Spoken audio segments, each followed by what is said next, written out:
pecados. Oremos al Señor. Padre que estás en los cielos, Señor amado, esta mañana venimos delante de ti, en primer lugar, para darte las gracias, porque tú haces posible esta reunión en el que nos concedes la oportunidad de poder alabar y bendecir tu nombre. Queremos agradecerte, Señor, por un nuevo día, y sabemos que tu misericordia es la que está mediando para que nosotros podamos ser sustentados por tu palabra. Esta mañana pedimos que tu Santo Espíritu, quien inspiró la palabra, pueda colocar y acomodar la escritura para cada uno de los que estamos acá, Señor, y de los que a través de la radio o el internet van a sintonizar este mensaje. Te alabamos y te bendecimos entonces, Señor, en Cristo Jesús. Amén y amén. Les invito, hermanos, a abrir la Biblia en la carta de los Efesios, capítulo número 5. Carta de los Efesios, capítulo número 5. Y vamos a leer a partir del versículo número 21 en adelante. La palabra de Dios nos dice en la carta de los Efesios capítulo 5, versículo 21: sométanse unos a otros por reverencia a Cristo. Esposas, sométanse a sus propios esposos como al Señor, porque el esposo es cabeza de su esposa, así como Cristo es cabeza y salvador de la iglesia, la cual es su cuerpo. Así como la iglesia se somete a Cristo, también las esposas deben de someterse a sus esposos en todo. Esposos, amen a sus esposas, así como Cristo amó a la iglesia y se entregó por ella, para hacerla santa. Él la purificó, lavándola con agua mediante la palabra, para presentársela a sí mismo como una iglesia radiante, sin mancha ni arruga, ni ninguna otra imperfección, sino santa e intachable. Asimismo, el esposo debe de amar a su esposa como a su propio cuerpo. El que ama a su esposa se ama a sí mismo, pues nadie ha odiado jamás a su propio cuerpo. Al contrario, lo alimenta y lo cuida, así como Cristo hace con la iglesia, porque somos miembros de su cuerpo. Por eso dejará el hombre a su padre y a su madre, y se unirá a su esposa, y los dos llegarán a ser un solo cuerpo. Esto es un misterio profundo. Yo me refiero a Cristo y a la iglesia. En todo caso, cada uno de ustedes ame también a su esposa como a sí mismo, y que la esposa respete a su esposo. Amén. Hasta ahí dejamos la lectura. Hermanos, tengan la amabilidad de sentarse, por favor. En repetidas ocasiones, cuando hemos estado en consejería, especialmente con adolescentes y jóvenes, hay una frase que se repite bastante y les he escuchado decir: mi casa es un infierno. Y al pensar en esta frase de los muchachos, cuando se refieren a sus hogares como un infierno, fácilmente uno puede notar, hermanos, que las verdades bíblicas están ausentes de la vida familiar. Y es que cuando comenzamos a centrar una relación tan importante como lo es el matrimonio, y lo comenzamos a construir ambos a través de verdades bíblicas, vemos que algo asombroso comienza a suceder en la vida de la pareja. La razón de esto, hermanos, es porque el matrimonio no solamente fue un invento de Dios, sino que el matrimonio en sí mismo le pertenece a Él. Entonces, siendo que Él es el creador, el diseñador, el ejecutor del matrimonio, es Dios como creador el que tiene los derechos únicos sobre su diseño, su propósito y sus metas. De hecho, hermanos y hermanas, en primera instancia, el matrimonio no existe en primera línea para el esposo o la esposa. El matrimonio existe en primera instancia para la gloria de Dios, porque fue el Señor su creador, fue Él quien lo diseñó. Entonces el matrimonio no se trata de mí o de mi pareja, o de usted y su esposa, o de usted y su esposo. Obviamente que el hombre y la mujer, el esposo y la esposa son una parte esencial, pero a la vez son secundarios en esa relación, porque Dios es el personaje más importante de nuestro matrimonio. Entonces, hermanos, debemos de entender que el matrimonio es para nuestro bien, pero primeramente es para la gloria de Dios. Puede ser incluso que esta afirmación para muchos de ustedes suene rara o sorprendente, o incluso que sea difícil de aceptar, pero es una realidad vital para todos aquellos que estamos casados. Es verdad que una ceremonia al interior de la iglesia podría inyectarle cierta formalidad religiosa a una boda, pero sinceramente el hacer de Dios la autoridad de nuestra relación es lo que marca la diferencia entre un matrimonio que se construye con verdades bíblicas a un matrimonio que se construye bajo la opinión humana. En consejería, hermanos y hermanas, es bastante común ver al menos 3 tipos de cosas a las que se enfrentan las parejas. Suelo encontrarme con parejas jóvenes que abrazaron rápidamente el romance, menospreciando la sabiduría bíblica solamente por tratar la manera de legitimar sus deseos descontrolados. Hay muchos jóvenes que dicen, bueno, yo tengo grandes impulsos sexuales y yo sé que la fornicación es pecado y que la Biblia dice que es mejor casarse que estarse quemando. Así que yo me voy a casar porque quiero tener intimidad sexual con mi esposa o con mi esposo, de tal manera que no vieron el matrimonio como algo que en primer lugar se trata de Dios. Simplemente ellos querían legitimar sus deseos, simplemente ellos se casaron con ideales equivocados o expectativas poco realistas. También suelo encontrar en la consejería parejas cristianas casadas de muchos años que desde hace mucho tiempo abandonaron el rol bíblico y la responsabilidad matrimonial que Dios les delegó y se han conformado con menos que esa responsabilidad. Y son los tipos de matrimonio que son pragmáticos y dicen, bueno, así han funcionado las cosas, no son como deberían, no es como los pastores enseñan a los recién casados, pero estamos juntos por los hijos, medianamente nos llevamos, así que me conformo con eso. Lamentablemente, eso significa conformarse a tener mucho menos de lo que la Biblia ha colocado para el matrimonio. Y si bien es cierto, las parejas jóvenes se casan con altas expectativas, ya cuando el matrimonio va avanzando en el tiempo, comenzamos, hermanos y hermanas, a caer en una realidad donde somos permisivos casi que a cualquier cosa. ¿Por qué sucede esto?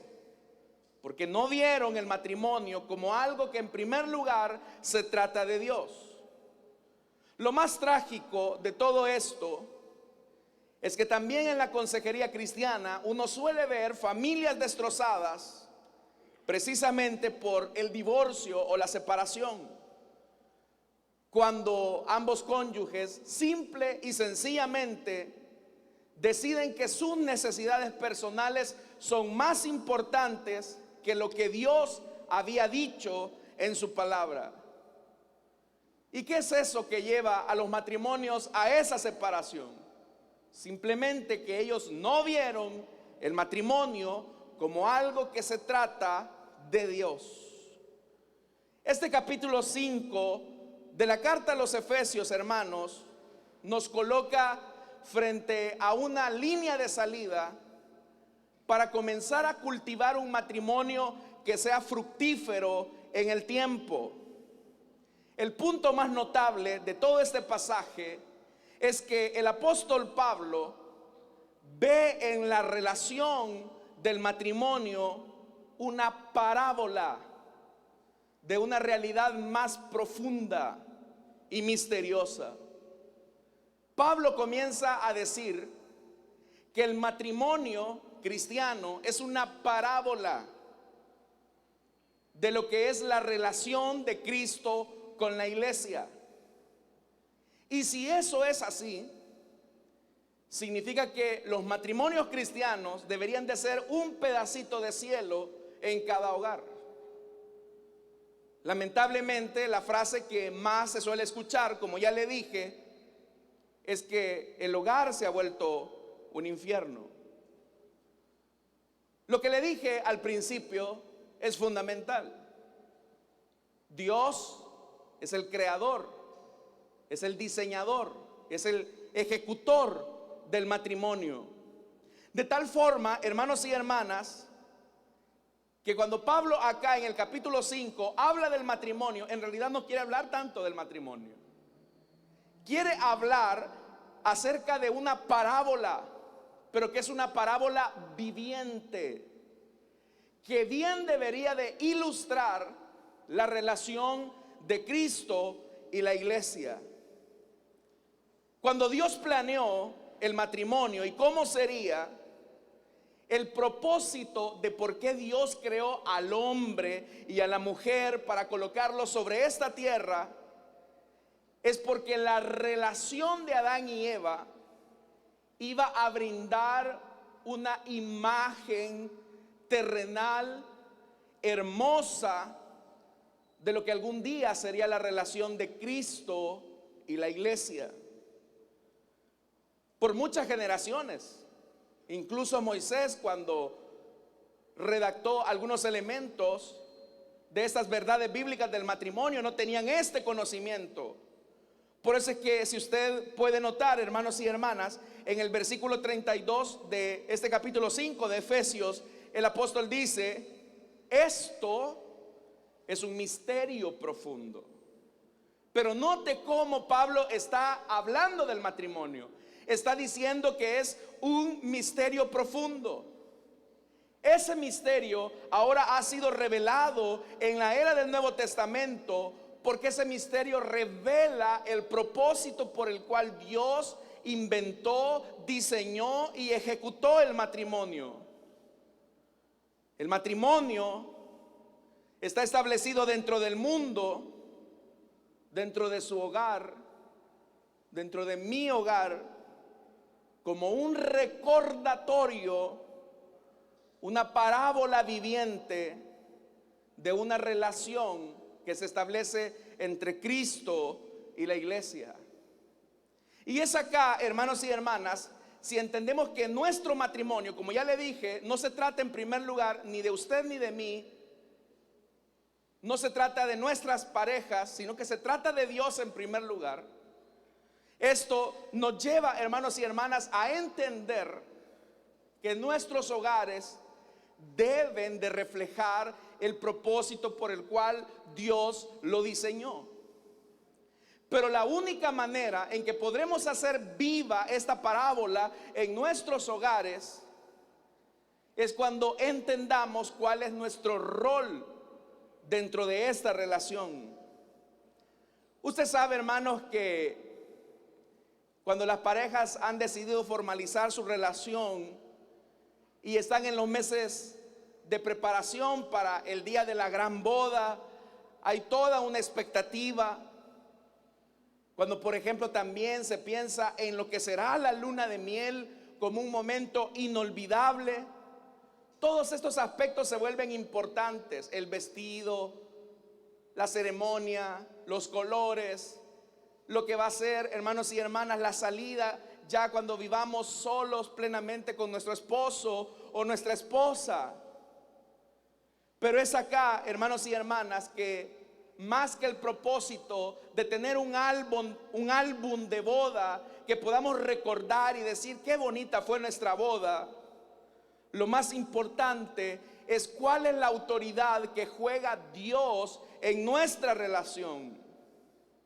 Porque cuando un hombre y una mujer se unen en matrimonio, se pone en marcha un mini modelo de lo que es la relación de Cristo y la iglesia. Es demasiado fácil, hermanos y hermanas, actuar como que si lo único más importante en el matrimonio soy yo frente a ella o ella frente a mí. O es muy fácil actuar y pensar que el matrimonio, hermanos y hermanas, cobra relevancia cuando pensamos que lo fundamental de la relación somos nosotros dos. Pero eso no es así. El matrimonio bíblico debe de colocar como fundamento a Dios, de tal forma que tres son los que integran esa relación: Dios, el hombre y la mujer. Jesús mismo lo dijo: lo que Dios unió, ¿qué dice? No lo separe el hombre. Es Dios uniendo dos corazones para fusionarlo en una sola carne. Entonces el matrimonio es una iniciativa de Dios, no es una iniciativa suya, no es un invento de la iglesia, no fue una iniciativa de romance, al menos no es eso lo que la Biblia establece. Si bien es cierto, hermanos, que el matrimonio brinda gozo a las personas que lo componen, o al menos así debería de ser. Si bien es cierto, el matrimonio fue diseñado o debe de ser establecido en un ambiente de cuidado, de cariño mutuo, de respeto, porque es el ambiente propicio para que un niño crezca de manera saludable y sea estable en la sociedad. Y esas son ventajas indiscutibles del matrimonio. Pero el objetivo primario de la relación matrimonial no es mi esposa ni yo, ni los hijos. El objetivo primario es que mi relación refleje un poquito de lo que es la relación de Cristo con su iglesia. Entonces, hermanos, el matrimonio es maravilloso porque Dios lo diseñó para mostrar su gloria. Entonces, cuando usted se casó con la que hoy es su esposa, Dios los unió para que ustedes reflejen un poquito de lo que es su relación, la relación de Cristo con la iglesia. Significa, hermanos y hermanas, que a pesar de nuestra imperfección, a pesar de nuestra falta, a pesar de que estamos llenos de defectos, un pedacito de cielo debería de existir en nuestros hogares, porque estamos reflejando la comunión que existe entre Cristo y la iglesia. Pero para que esto sea posible, es importante que entendamos cuáles son los roles que Dios le ha dejado a cada uno.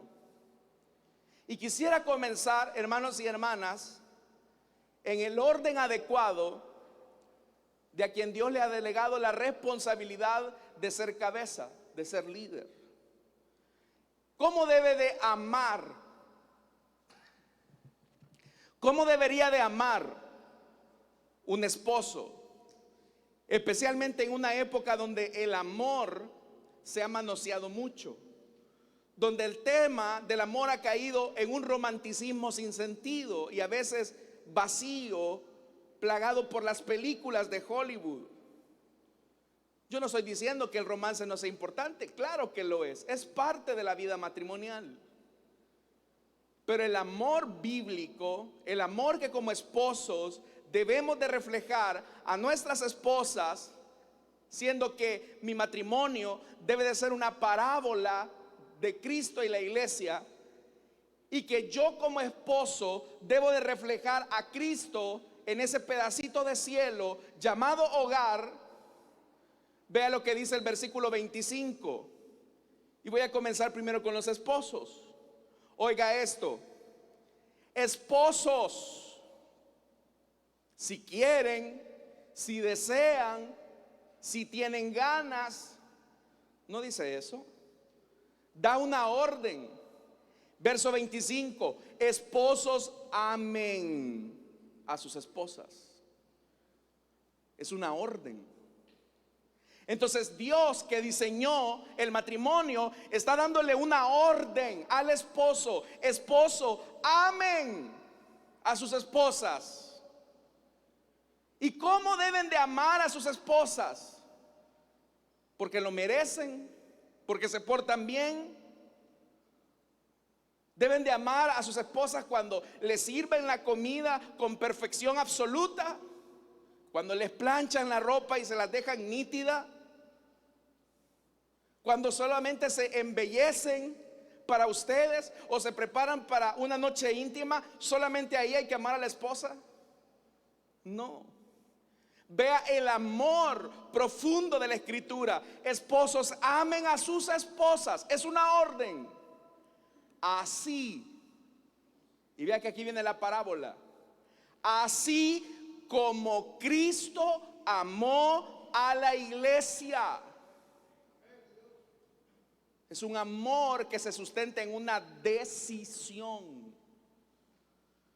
Quiero preguntarle a usted: ¿cuántos somos iglesia del Señor, hermanos? No, no los escucho. ¿Están dormidos? No, ¿verdad? ¿Cuántos somos iglesia del Señor? Si somos iglesia del Señor, estamos llenos de defectos, de imperfecciones y de pecados. ¿Cuántos pecadores conforman esta congregación, hermanos? Hay ángeles también acá. Bueno, vamos a decirlo más claramente: ¿cuántos pecadores redimidos hay acá en esta congregación? Ok. Pero usted y yo, aún conociendo a Jesús, le hemos fallado a Él. Probablemente quizás antes de venir aquí a la iglesia, antes de venir a este culto, veníamos peleando. Probablemente quizás la noche anterior tuvimos una discusión un poco seria con nuestros hijos. Probablemente quizás el viernes hicimos algo indebido que no tuvimos que haber hecho. Pero como el amor de Cristo es una decisión, Él nos amó con nuestras virtudes y con nuestros defectos. Entonces usted puede decir: hermano, pero es que usted no me entiende el tipo de mujer que me tocó a mí. Es una mujer insoportable. Dos cosas: nadie le puso una pistola para que se casara con ella, primero. Y segundo, la Escritura le llama a amar así como Cristo amó a la iglesia. ¿Y cómo amó Cristo a la iglesia? La amó con sus virtudes, pero la amó también con sus defectos. La amó con sus aciertos espirituales y también la amó con sus fallas y pecados. Así nos amó el Señor a nosotros. Significa que el amor de un esposo hacia su mujer debe de trascender aquellos beneficios que ella me entrega. Porque hay hombres que son condicionales en esto y dicen: no, mientras esté bonita, me planche bien, me haga la comida, me atienda, me cuida a los niños, haga esto, haga lo otro, yo la amo. Pero si un día se le queman las tortillas, dejo de amarla. Si un día me hace 2 quiebres en el pantalón, cae de la gracia. Pero el amor que tú tienes que reflejar, porque tu esposo en ese pedacito de cielo llamado hogar representas a Cristo, que también estás representando tu papel como Cristo en esa casa. Porque ya le dije, el matrimonio no se trata de usted y de su esposa o de sus hijos. Se trata de que usted como esposo refleje bien su papel como Cristo. Significa que en su casa, con sus hijos, con su esposa, estimado hermano, usted debe de reflejar a Jesús. Por eso es que dice, debes de amar a tu esposa así como Cristo amó a la iglesia. Pero ese amor no solamente es en palabras, es en hechos. Y vea lo que dice el versículo 25: y se entregó por ella. Esto es sorprendente, estimado hermano, en esta época, porque los matrimonios, yo se los he dicho, se concertaban normalmente entre un hombre más o menos de 24, 25 años y una niña de 13 años. 13, 14 años. Esa era la relación, al menos entre los judíos. Era normal que se le dijera a la jovencita de 14, 15 años: muchachita, entrégate a tu marido. No te reserves nada para él. Entrégate completamente a él. Y todos podían aplaudir eso. Y eso era lo debido. Eso era lo exigido en esa época. Pero que ahora se le esté diciendo al esposo que sea él el que se entregue a su esposa por completo, eso es sorprendente. Porque le están diciendo a un hombre en esa época, siglo primero, al menos entre los matrimonios judíos, que el hombre de 26 años se debe de entregar completamente a la niña que ahora era su esposa de 14 años, completamente a ella. Al menos en la cultura hebrea. En el mundo romano eso todavía era más escandaloso, porque la mujer simplemente se veía como un objeto que se podía utilizar. Pero el Señor está diciendo a los esposos: entréguense completamente. Nuevamente volvemos al tema de la parábola viviente del matrimonio. Yo le pregunto a usted algo, hermano y hermana, a los esposos especialmente. Cuando Cristo se entregó por nosotros, ¿solamente entregó algo de Él o se entregó totalmente por nosotros? Él se entregó totalmente por nosotros, sin reservas. El dueño del oro y de la plata, dice la Escritura, que se hizo pobre por amor a nosotros.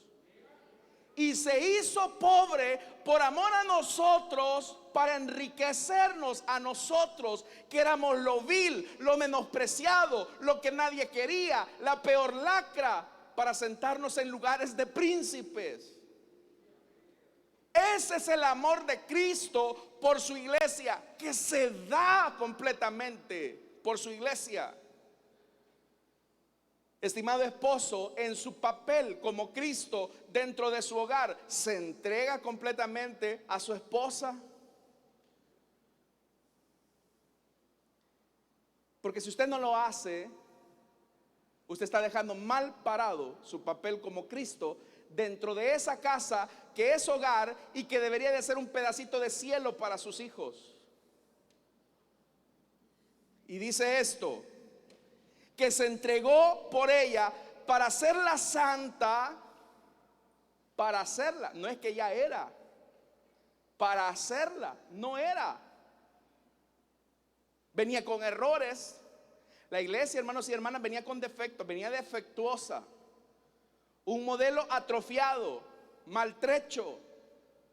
Pero por algo así el Señor se entregó por completo. Porque, hermanos, los que componemos la iglesia no es que éramos gente virtuosa, gente moralmente respetuosa. No, la Biblia dice que lo vil y lo menospreciado del mundo escogió Dios para avergonzar a lo que se creía algo.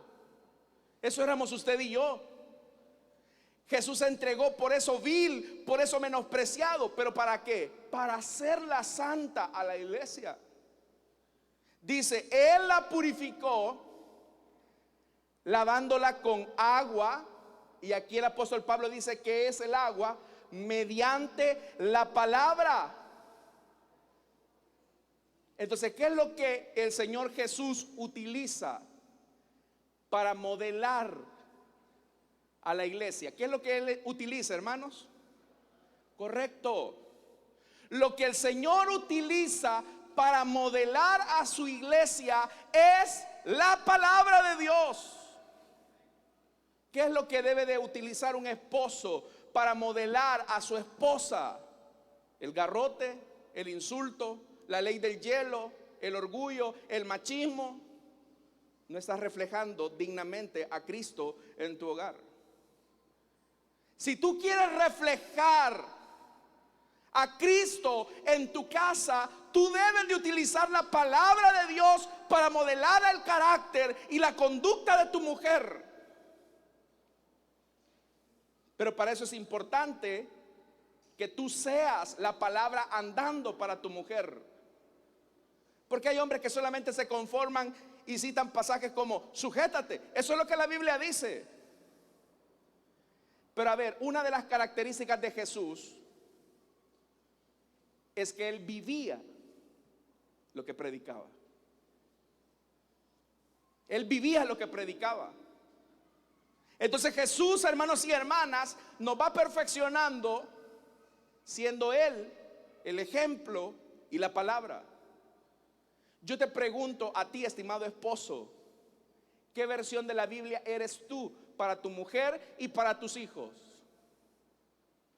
¿Eres alguien que dice una cosa pero hace otra? ¿Eres alguien que le dice a tus hijos que no mientan en la escuela, que te traigan notas reales del colegio, pero tú evades impuestos? ¿Eres tú una persona que le enseñas a tus hijos a no robar y tú robas?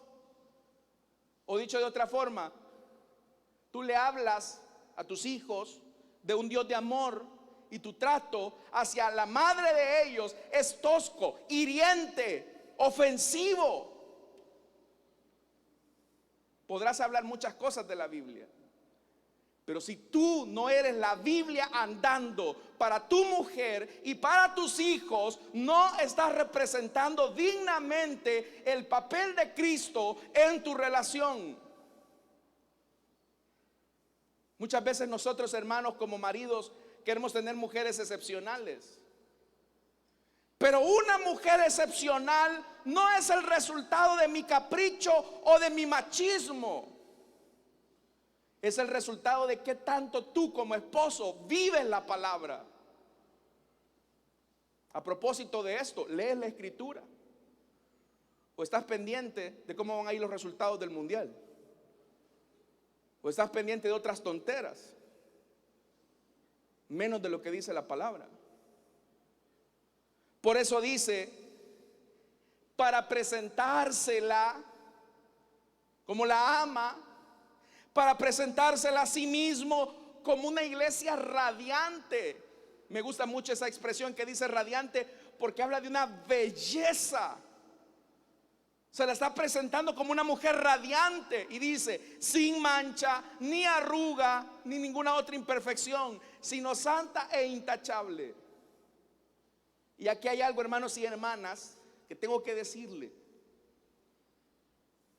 Y yo sé que esta es una palabra que nos compromete a todos, sin excepción, a todos los que somos esposos. Cada quien tiene la esposa que se forma. Si usted se queja de su mujer, eso es lo que usted formó. Eso es lo que dice la Biblia acá. ¿Cómo Cristo está labrando a la iglesia? Él se está entregando, le está aplicando la palabra. Él es un modelo de ejemplo. Él está moldeando a su iglesia, que es su esposa. Él la está moldeando, porque ahí lo dice, para presentársela a sí mismo. Cuando yo escuché esta frase de un pastor, me resultó chocante. Cada quien tiene la esposa que se forma. Me resultó chocante, porque entendía que la vida espiritual o la vida devocional es un asunto personal. Pero en el matrimonio el punto es que lo que yo haga o deje de hacer refleja la unidad o la separación que tengo con mi esposa. ¿Están acá, hermanos? Entonces, El amor no es exigente, no es egoísta, no es pesado, es un amor que se entrega. Es un amor que se traduce en la medida en que un esposo sabe aplicar la palabra de Dios a su relación. Versículo 28 y 30. Asimismo, vuelve a repetir, asimismo, el esposo debe de amar a su esposa. Vaya, aquí viene el tema de la unidad.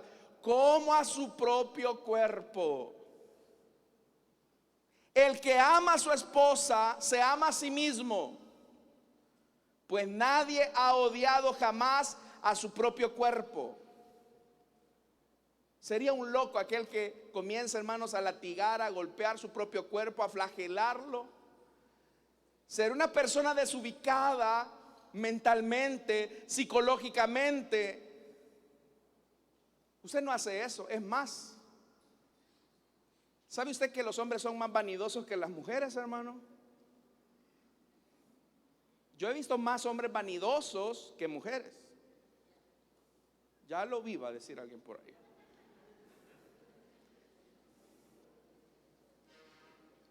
El hombre es más vanidoso, cuida su cuerpo. Vea esto, haga esta relación sencilla. Cuando el esposo se enferma del pelo, pide que lo atiendan, pide que lo cuiden, piden que lo mimen, piden un montón de cosas. Pero se ha fijado que las esposas cuando están enfermas, ahí andan caminando, atendiendo a los niños, no dejan y están enfermas. Pero los esposos,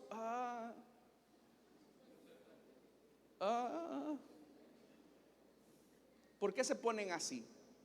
¿Sabe por qué? Porque usted se ama. Porque no trata de la misma forma a su mujer. Así como cuida su cuerpo, ¿por qué no la trata de esa forma? Significa que el amor debe de ser cuidadoso, debe de ser detallista.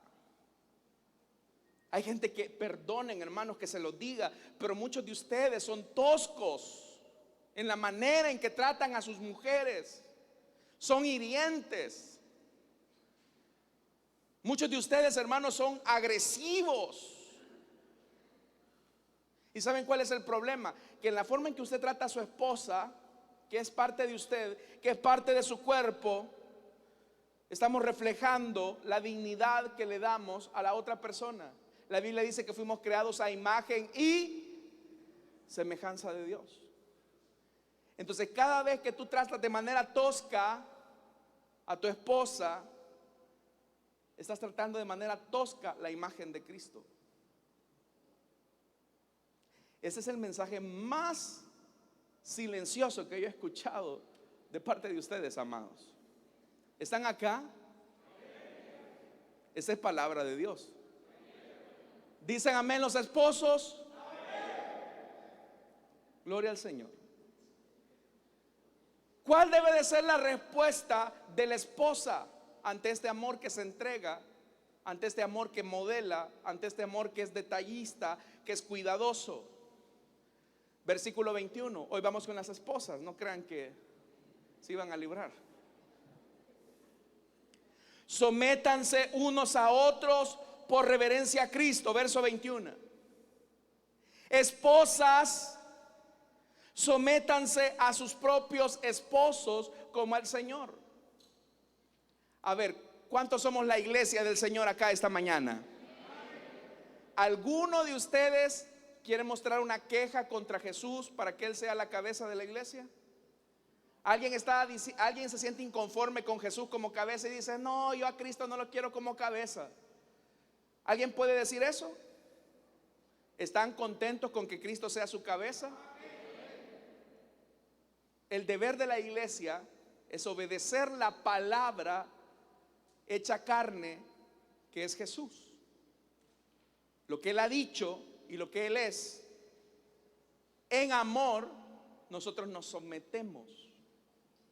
Por eso es que dice, esposas, sométanse a sus propios esposos como al Señor, porque el esposo es cabeza de su esposa. Y aquí viene otra vez la parábola. Así como Cristo es cabeza y salvador de la iglesia, la cual es su cuerpo. Entonces yo tengo que entender un principio de autoridad.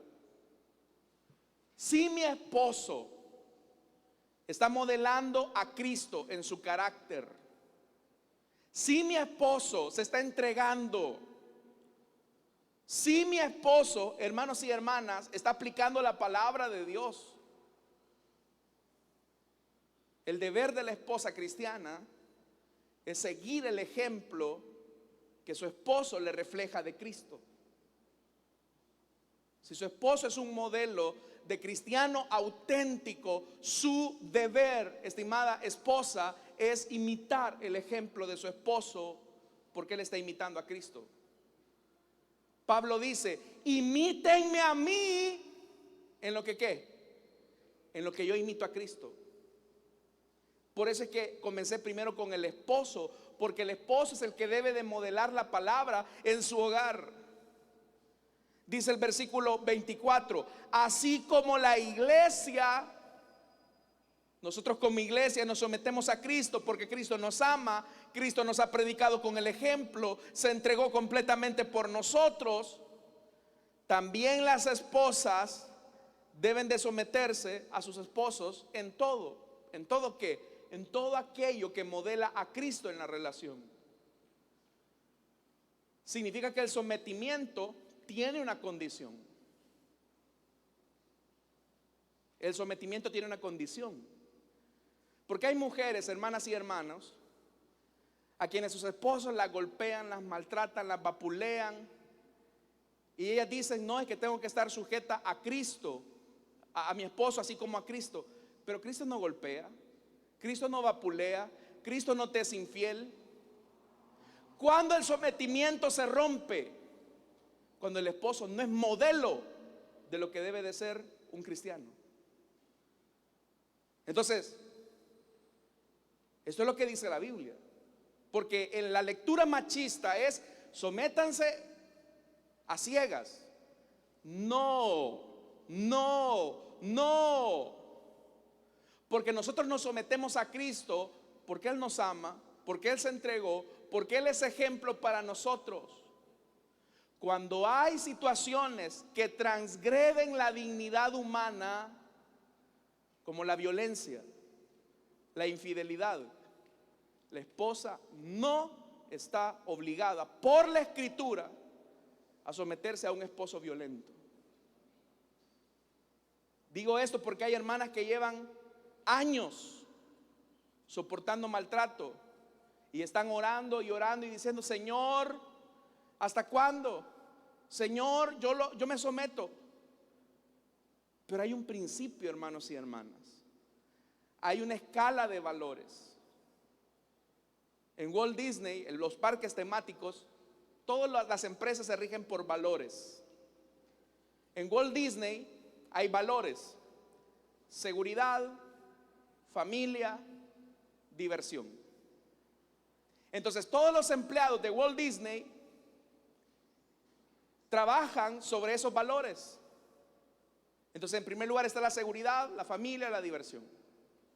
Entonces puede ser que un empleado de los parques temáticos Disney están divirtiendo o entreteniendo a las familias, a los niños.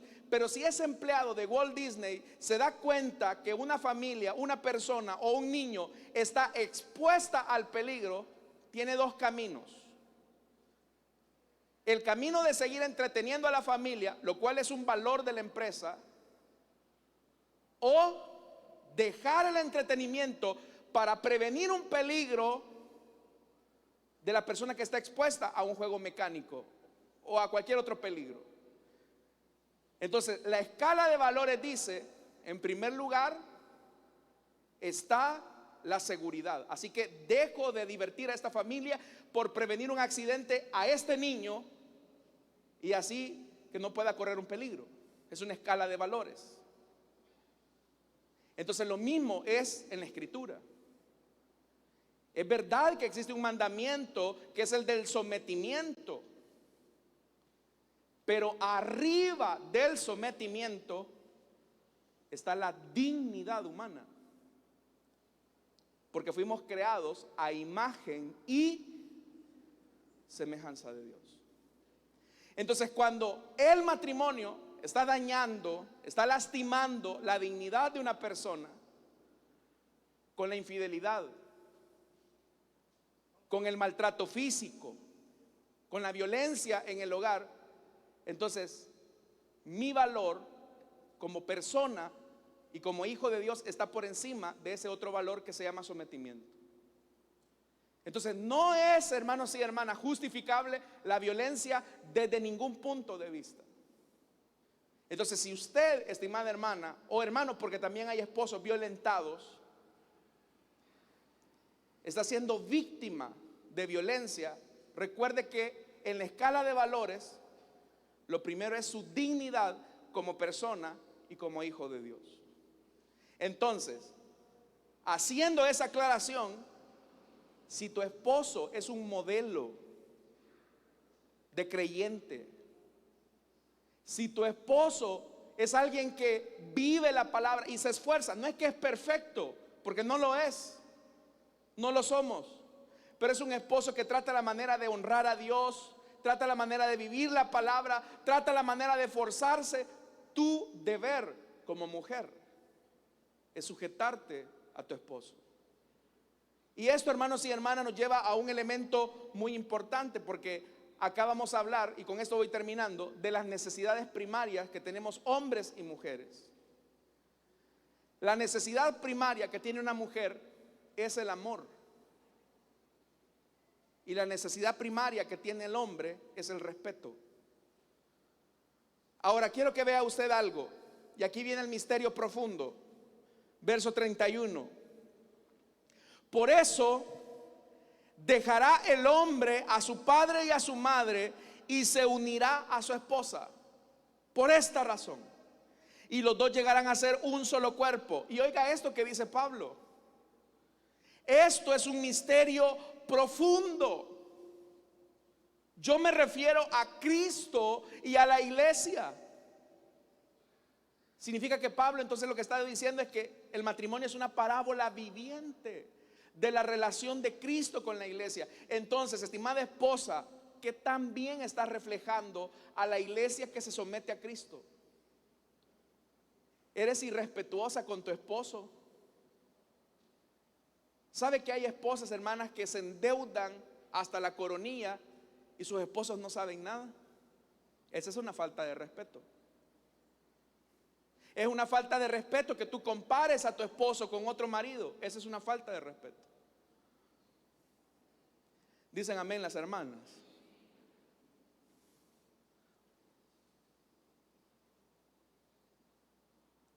Entonces, este es el misterio profundo. Dice el verso 33, en todo caso, cada uno de ustedes ame también a su esposa. La escritura está reconociendo que la necesidad más importante de una mujer es el amor.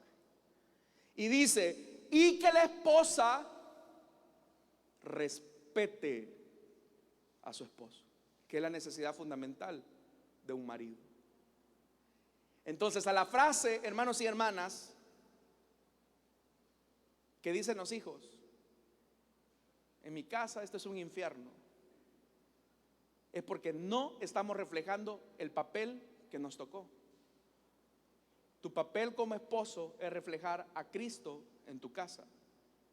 Tu papel como esposa es reflejar a la iglesia que se somete a Cristo. Porque el matrimonio, lo más importante del matrimonio, no soy yo como esposa, no es ella como esposa, no son los hijos, es que Jesús es la autoridad de nuestros hogares. Entonces, hermanos, ¿quién es el más importante en nuestra relación? Debe de ser el Señor. Ahora, si usted quiere vivir su modelo, usted quiere aplicar sus principios, su machismo, su hiper, ultra feminismo, que le vaya mal, porque así le va a ir. Va a ir a destruir su matrimonio. Porque el que diseñó los planos del matrimonio fue nuestro Dios. Y los planos de construcción están acá, en esta bendita palabra que Él nos ha entregado. Amén, hermanos. Vamos a orar, vamos a cerrar nuestros ojos. Teniendo nuestros ojos cerrados y nuestro rostro inclinado, rápidamente quiero hacer una invitación para aquellas personas que desean entregarle su vida a Cristo o que desean reconciliarse. El matrimonio debe de ser una parábola viviente que refleja un misterio profundo. Tu matrimonio debe de reflejar la relación entre Cristo y la iglesia. Nosotros como esposos debemos de reflejar dignamente el papel de Cristo, y tú como esposa debes de reflejar dignamente tu papel como iglesia que se somete a Cristo. Pero esto no es posible cuando no nos hemos sometido reverentemente a Cristo, que es nuestra cabeza. Y eso pasa por entregarle nuestro corazón a Él. Así que si hubiera alguna persona esta mañana que desea entregarle su vida a Cristo o desea reconciliarse, póngase en pie, vamos a orar. No hay matrimonios perfectos, hermanos. No existen. Pero sí Dios desea que existan matrimonios saludables. Ni el que les predica tiene un matrimonio perfecto. Pero Dios me demanda a mí, como a usted, que tenga un matrimonio saludable. Así que si esta mañana hay alguien que desea entregarle su vida a Cristo o desea reconciliarse, póngase en pie. Vamos a orar por usted.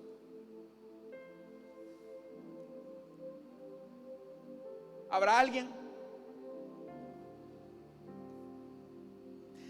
Si no lo hay, hermanos, quiero invitar a los casados para que se pongan de pie. Quiero orar por ustedes. Los casados, pónganse de pie, quiero orar por ustedes. Porque Dios les ha dado a ustedes la responsabilidad, estimados hermanos, de hacer de su hogar un pedacito de cielo para sus hijos. Ya no es posible esas frases: mi hogar es un infierno. Usted como esposo tiene la responsabilidad de representar a Cristo dignamente, entregándose por su esposa, amándola, con sus imperfecciones, con sus defectos, modelando la palabra en sus palabras, en sus acciones, en la forma en cómo la trata. Y usted como esposa está obligada por la palabra a someterse a un esposo que se esfuerza por modelar el ejemplo de Jesús en la vida diaria. Si tiene a su esposo ahí a su lado, puede tomar su mano o abrazarlo. Y vamos a orar en este momento. Amado Dios, tu palabra dice que Satanás ha venido para matar, hurtar y destruir. Y en primera fila se encuentran nuestros matrimonios. Satanás ha venido para destruir las relaciones, lo que tú creaste, lo que tú formaste, Señor. Pero yo te pido por favor en esta hora que le ayudes a los maridos a reflejar dignamente, a personificar a Cristo en ese hogar. Ayuda a las esposas a personificar a la iglesia en sus hogares. Porque haciendo estas cosas, Señor, seremos una parábola viviente del amor que tú nos has dado a nuestros hijos. Ayuda a cada esposo, a cada esposa que está luchando. Ayuda a las hermanas que están solas, que están esforzándose, incluso han soportado muchas cosas. Los esposos que han soportado muchas cosas. Señor amado, ayúdanos a reflejar el carácter de Cristo en nuestras relaciones. En Cristo Jesús. Amén y amén. Damos fuerte este aplauso a estos matrimonios, hermanos. Gloria a Dios. Pueden sentarse, hermanos. Vamos a orar, hermanos, pero en esta ocasión lo vamos a hacer por las ofrendas y nuestros diezmos. Oremos al Señor. Padre que estás en los cielos. Señor, gracias te damos.